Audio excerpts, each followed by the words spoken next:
Hi friends, ഇന്ന് നമുക്ക് പാലും ബിസ്ക്കറ്റും വെച്ചിട്ട് വളരെ പെട്ടെന്ന് അടിപൊളി ടേസ്റ്റിലുള്ള ഒരു പുഡിംഗ് എങ്ങനെ ഉണ്ടാക്കാൻ നോക്കാം. അപ്പോൾ നമുക്ക് നേരെ വീഡിയോയിലേക്ക് പോവാം. അപ്പോൾ ആദ്യം തന്നെ ഞാൻ ഇതുപോലത്തെ ഒരു ബൗൾ എടുത്തിട്ടുണ്ട്. അപ്പോൾ ഇതിൻ്റെ താഴെ ഭാഗത്ത് ഫില്ലാവുന്ന രീതിയിൽ നമുക്ക് ബിസ്ക്കറ്റ് വെച്ച് കൊടുക്കണം. ഞാനിവിടെ മാരിഗോൾഡിൻ്റെ ബിസ്ക്കറ്റാണ് എടുത്തേക്കുന്നത്. അപ്പോൾ അത് നമുക്ക് താഴെ ഫുൾ ഫില്ലാവുന്ന രീതിയിലൊന്ന് വെച്ച് കൊടുക്കാം. അതിനുശേഷം നമുക്ക് അതൊന്ന് മാറ്റി വെച്ചിട്ട് ഇനി ഒരു മിക്സിയുടെ വലിയ ജാർ എടുക്കാം. ഇതിലേക്ക് 2 കപ്പ് പാൽ ഒഴിച്ചു കൊടുക്കാം. ഇതിലേക്ക് 3 ടേബിൾ സ്പൂൺ കോൺഫ്ലോർ ഇട്ട് കൊടുക്കാം. പിന്നെ പാൽപ്പൊടിയാണ് വേണ്ടത്. അതൊരു 1/4 കപ്പ് പാൽപ്പൊടിയും 1/2 കപ്പ് മിൽക്ക് മെയ്ഡ് ഇട്ട് കൊടുക്കാം. മധുരത്തിന് ആവശ്യമായിട്ടുള്ളത് ഞാൻ മിൽക്ക് മെയ്ഡാണ് എടുക്കുന്നത്. നിങ്ങൾക്ക് വേണമെങ്കിൽ പഞ്ചസാര എടുക്കാം. പക്ഷേ ഈ മിൽക്ക് മെയ്ഡും പാൽപ്പൊടിയൊക്കെ വരുമ്പോഴാണ് ഈ പുഡിങ്ങിന് നല്ല ടേസ്റ്റ് ഉണ്ടാവുക. അതിനുശേഷം ഇതെല്ലാം കൂടി നന്നായിട്ടൊന്ന് മിക്സ് ചെയ്തെടുക്കാം. അതിനുശേഷം നമുക്കിതൊരു പാനിലേക്ക് ഒഴിച്ചു കൊടുക്കാം. ഇനി നമുക്ക് ലോ ഫ്ലെയിമിൽ വെച്ചിട്ട് നന്നായിട്ട് ഇളക്കി കൊടുക്കാം. ഒട്ടും കട്ടിയില്ലാതെ വേണം നമുക്കിത് എടുക്കാനായിട്ട്. അപ്പോൾ ലോ ഫ്ലെയിമിൽ വെച്ചിട്ട് തന്നെ നന്നായിട്ടൊന്ന് ഇളക്കി കൊടുക്കാം.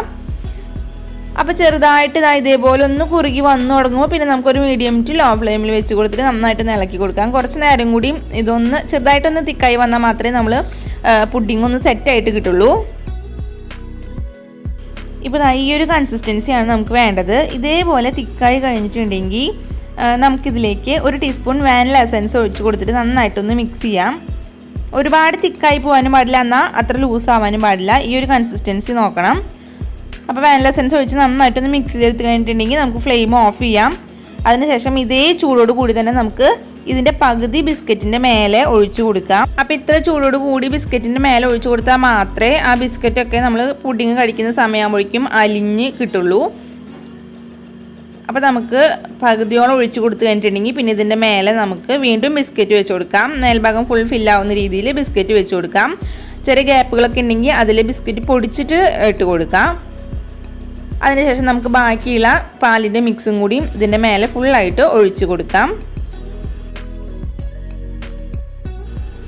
ഇപ്പോൾ ഞാനിവിടെ എല്ലാതും ഒഴിച്ച് കൊടുത്തിട്ടുണ്ട്. അപ്പോൾ നമുക്ക് ഈ സൈഡ് ഭാഗത്തൊക്കെ ആയിട്ടുള്ളതൊക്കെ ഒന്ന് തുടച്ച് വൃത്തിയാക്കി എടുക്കാം. അതിനുശേഷം ഇത് നന്നായിട്ടൊന്ന് തണുക്കാനായിട്ട് മാറ്റി വയ്ക്കാം. ഫ്രിഡ്ജിലൊന്നും വയ്ക്കേണ്ട ആവശ്യമില്ല, പുറത്ത് തന്നെ വെച്ചാൽ മതി. ഇനി ഇത് നന്നായിട്ട് തണുത്ത് വന്നു കഴിഞ്ഞിട്ടുണ്ടെങ്കിൽ നമുക്ക് ഇതിൻ്റെ മേലെ വിപ്പിംഗ് ക്രീം വെച്ച് കൊടുക്കണം. ഞാനിവിടെ ഒരു 1/2 കപ്പ് വിപ്പിംഗ് ക്രീം നന്നായിട്ട് ബീറ്റ് ചെയ്തെടുത്തതിന് ശേഷം അത് ഇതിൻ്റെ മേലെ വെച്ച് കൊടുത്തൊന്ന് ലെവൽ ചെയ്തെടുക്കുന്നുണ്ട്. വിപ്പിംഗ് ക്രീമിൻ്റെ ആ ഒരു മധുരം മതിയാവും. ഇനി മധുരം ഇല്ലാത്ത വിപ്പിംഗ് ക്രീം ആണെന്നുണ്ടെങ്കിൽ കുറച്ച് ഐസിങ് ഷുഗർ ചേർത്ത് മിക്സ് ചെയ്തെടുത്താൽ മതിയാവും. അതിനുശേഷം നന്നായിട്ടൊന്ന് ലെവൽ ചെയ്തെടുക്കുക. ലെവൽ ചെയ്തെടുത്തതിന് ശേഷം സൈഡ് ഭാഗമൊക്കെ കുറച്ചൊക്കെ ആയിട്ടുണ്ടെങ്കിൽ അതൊക്കെ ഒന്ന് തുടച്ചെടുക്കുക. അതിനുശേഷം നമുക്കിതിൻ്റെ മേലെ ഇഷ്ടമുള്ള നട്ട്സ് ഒന്ന് ക്രഷ് ചെയ്തിട്ട് ഇട്ട് കൊടുക്കാം. നട്ട്സോ ഫ്രൂട്ട്സോ നിങ്ങൾക്ക് ഇഷ്ടമുള്ളത് എന്താണെന്ന് വെച്ച് കഴിഞ്ഞാൽ അത് ഇട്ട് കൊടുക്കാം.